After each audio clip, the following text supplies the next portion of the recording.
Hey there, gaming enthusiasts. Welcome back to channel, your go-to source for the latest and greatest in the world of gaming hardware. Today, we've got an exciting topic that's sure to get your tech senses tingling, the best gaming chipsets of 2024. Whether you're a seasoned gamer looking to upgrade or a newcomer trying to build your dream gaming rig, this video is packed with information you won't want to miss. Number 5 GB Z690 Aorus Pro. Gigabyte has done a good job of spec'ing out the Aorus Pro. It has managed to keep the pricing somewhat reasonable by limiting it to only Wi-Fi 6 wireless as opposed to Wi-Fi 6E and 2.5G Intel cable networking connections and rejecting such superfluous luxuries as Thunderbolt 4 or another M2 port. It's also a fantastic performer, easily matching the system and gaming performance of considerably more costly boards we've tried. The BIOS is also constantly evolving, which gives us total confidence in recommending the Gigabyte board as our Z690 selection. The high-contrast design with lots of great heatsinks is about the only disadvantage of this option. Although much of the great chipset and M2 cooling will be concealed beneath the GPU, it may not be the easiest board to integrate into your design. There's also only a tiny Aorus logo atop the rear as /O heatsink for RGB lighting. This is unusual for a gaming motherboard in 2022. There are 4 RGB headers, 2 of which are addressable, so you can still add a lot of flashy lights if you wish. The Gigabyte Z690 Aorus Pro is a genuine Alder Lake sweet spot, offering good value for money and a well-rounded feature set. Features like Thunderbolt 4, a 5th M2 slot, or 10G LAN would incur significant additional costs that are difficult to justify. Most gamers will be pleased with the standard Wi-Fi 6, 4XM2 slots, a powerful VRM, and an abundance of USB connectors. And for $330, you'll save a few dollars for more valuable items like DDR5 RAM or a better GPU. The heatsinks work well, although we're disappointed that Gigabyte didn't include the fin heat sinks found on higher-end Aorus boards. In a VRM torture test, the Aorus Pro reached a max temperature of 57 degrees Celsius. That's in the middle of the pack, but 8 degrees Celsius hotter than the Aorus Master's great fin heat sink. As long as you have enough airflow, the Aorus Pro's VRM will readily handle an overclocked Core i9-12900K. The rear I/O is excellent, particularly the complement of 13 USB ports. Few current boards offer more, especially at this price point. It has 4 USB 2.0 ports, 4 USB 3.2 Gen 1 ports, 4 USB 3.2 Gen 2 ports, and a Type-C 3.2 Gen 2x2 port. A single 2.5G Ethernet port, Wi-Fi antenna connectors, and a DP 1.4 interface for compatibility with Intel's Xe integrated graphics are included. The Z690 Aorus Pro features pure Intel networking, including a 2.5G Ethernet port and Wi-Fi 6.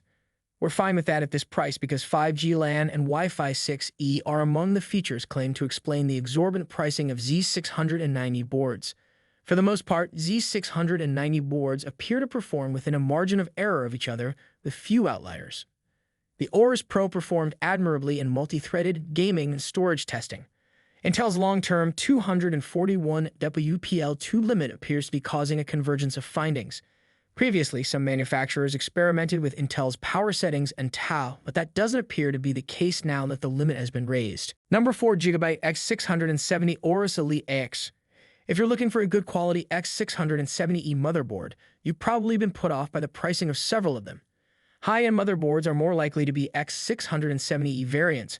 However, the Gigabyte X670 Aorus Elite AXE has just enough fantastic features at such a low price that I've been tempted away from the E models.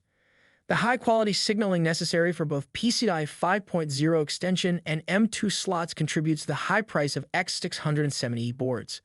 A 16 plus 2 plus 2-phase VRM with 70 power stages is included with the board. More than sufficient for the ordinary user. Put a Ryzen 9 7950X with PBO into the Elite AXE and you won't have any issues.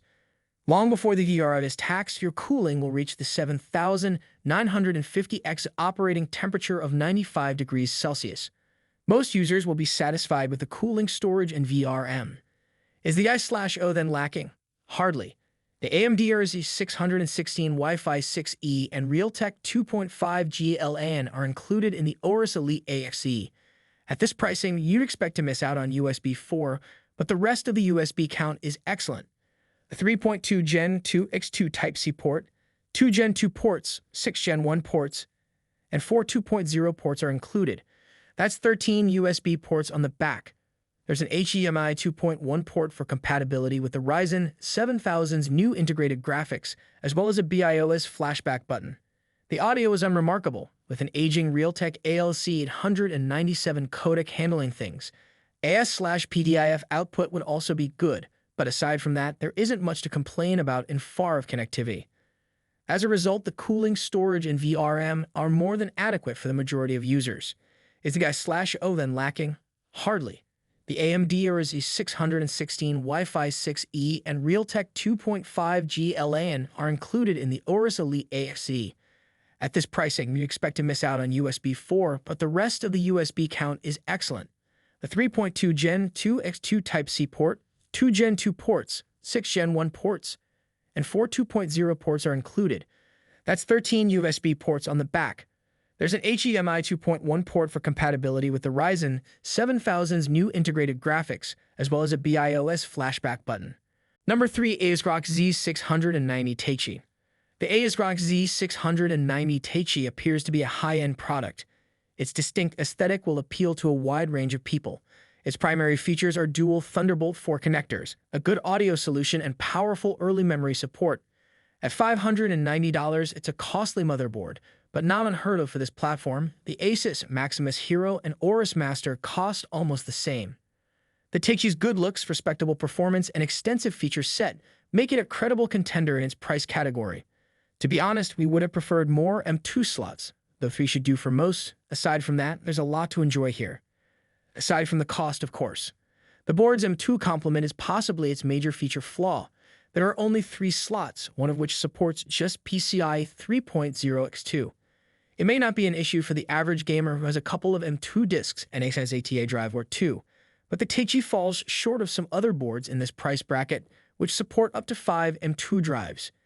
It appears that suppliers constructed the boards to handle power-hungry AVX 512 loads, a functionality that was later deleted. Officially, at least. The surface area of the Taichi's VRM heatsinks is less than that of some competitors. However, keep in mind that there is an internal fan close to the I/O area. We'll admit that we didn't notice it until we disassembled the system. Killer E3100 100G 2.5G and AX 1675 Wi-Fi 6E controllers handle networking. Intel now owns Revit Networks, the firm behind Killer NICs, so it's basically all Intel. An Intel i219V gigabit controller connects them. A 5 or 10G LAN controller would be appreciated at this end of the market. However, some users want dual LAN. The rest of the I/O panel is conventional fare with HDMI 2.1 and ALC 1220 audio. We're pleased to see ASRock incorporate a high-quality ESS Sabre 9218 DAC. This is a significant improvement than generic onboard audio. Number 2. MSI Mag B660M Mortar Wi-Fi DDR4. Despite its lack of DDR5 support, the MSI Mag B660 Tomahawk Wi-Fi DDR4 is a worthy choice for those of us looking for a low-cost Alder Lake build. You're still looking at a powerful VRM, so the maximum turbo load of a 12,900K shouldn't be an issue. Plus, you're still getting a lot of I/O ports for your money.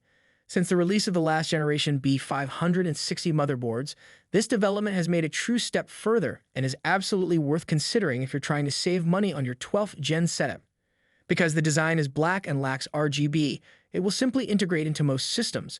However, there are 4 RGB headers, 2 of which are addressable if you want to maintain sparkling appearances. The Mag B660 Tomahawk does not support overclocking, however, is a far more economical alternative, especially when compared to some Z690 possibilities. Sure, it lacks a little in M2 capacity, but 3 slots will plenty for most of us plebeians who aren't trying to store mountains of 4K video or every game in their Steam library at the same time. The Tomahawk has 3 PCI slots. The primary slot is an X16 slot that supports PCI 4.0. The secondary slot is an X16 slot, X4 electrical, that supports PCI 3.0, and the final slot is a PCI 3.0 X1 slot. Number 1. GB X570S Aorus Master. The original X570 chipset is showing its age, but there's a minor difference with this motherboard. Something indicated by the trailing S. This S stands for silent, and unlike many of the first-generation X570 motherboards, it does not require active cooling to work smoothly and coolly. The Gigabit X570 is Aorus Master. It's like an elderly dog that has learnt new tricks. Guys, that concludes our top 5 best gaming chipset of 2024 list. All product links are in the description, which is updated with the lowest prices. Subscribe to our channel for more videos. Until then, we'll see you in the next video.